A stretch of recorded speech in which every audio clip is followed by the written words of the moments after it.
jaune de Jamaïque et le bois d'Inde, ainsi que de nombreuses plantes médicinales.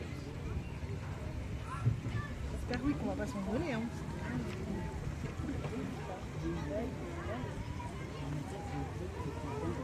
Parmi tous ces produits exotiques, de nombreuses plantes à fleurs d'origine asiatique sont aussi du voyage. La rose en fait partie. Cultivée en Anjou depuis le XVe siècle, grâce à ce grand amoureux des plantes qui était le randonnée, sa production se développe au XVIIIe siècle sous l'égide du baron Foulon, qui crée, avec son jardinier Edmé Creston, des pépinières royales, des rosiers de Chine introduits à l'île de la Réunion sont alors plantés. Hey, ça fait à peine 1 kilomètre. En 1771, Philibert Commerson, naturaliste français, participant à l'expédition du Cambodge, découvre sur ce même petit ville une magnifique plante à laquelle il donne le nom d'hortensia. Introduite quelques années plus tard en Anjou, elle y trouve alors une terre et un climat propice à sa culture. Sa réputation est telle que les colporteurs fleuristes de l'Oisin viennent s'approvisionner de jolis plants depuis les Alpes, afin de les vendre partout en Europe.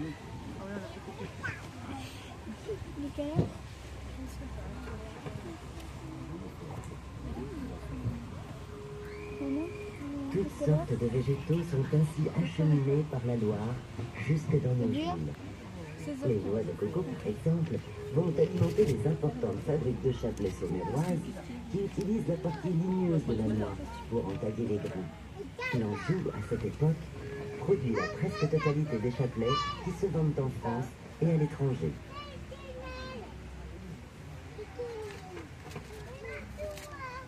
Si de nombreux produits remontent la Loire, d'autres la descendent. Le chanvre est de cela. Cultivé dans les régions de Beaufort-en-Vallée, Chalonne et Montjean, il est alors utilisé pour la fabrication des vêtements, des draps ou bien encore des célèbres mouchoirs de Cholet.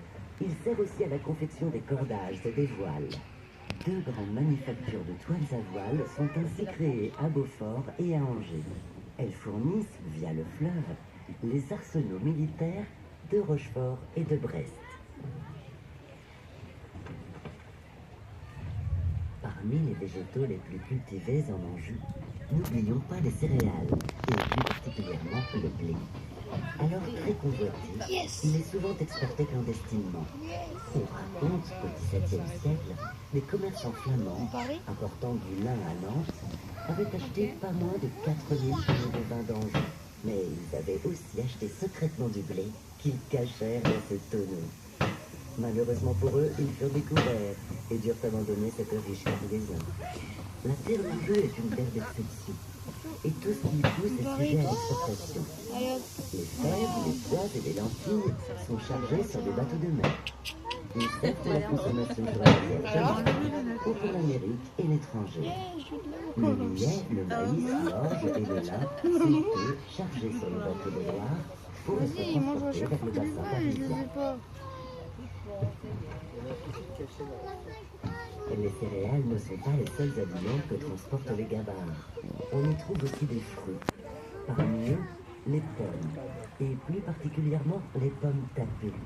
Préparées dans la commune de Turcan, dans le Saône-et-Loire, ces pommes chauffées, déshydratées et tapées à l'aide d'un marteau ont été imaginées spécialement pour les marins, et plus particulièrement ceux de la Loire. Privées d'eau, elles ne prennent que très peu de place, sont légères et fournissent surtout de la vitamine C pour éviter le scorbut.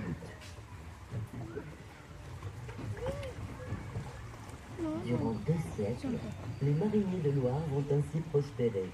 Et c'est toute une économie locale et régionale qui va fleurir sur les bords des rives du plus long fleuve de France. Fin 19e, le progrès pointe à l'horizon et l'arrivée du train en Anjou, beaucoup plus rapide et moins cher que le bateau, ainsi que l'amélioration des routes, signent la fin de la marine de Loire. Les 426 bateliers du quartier d'Angers doivent alors se reconvertir et partir vers de nouvelles aventures, laissant dans nos mémoires d'impérissables souvenirs. Tout au long de la Loire ensuite, avec toi une marine. Tout au long de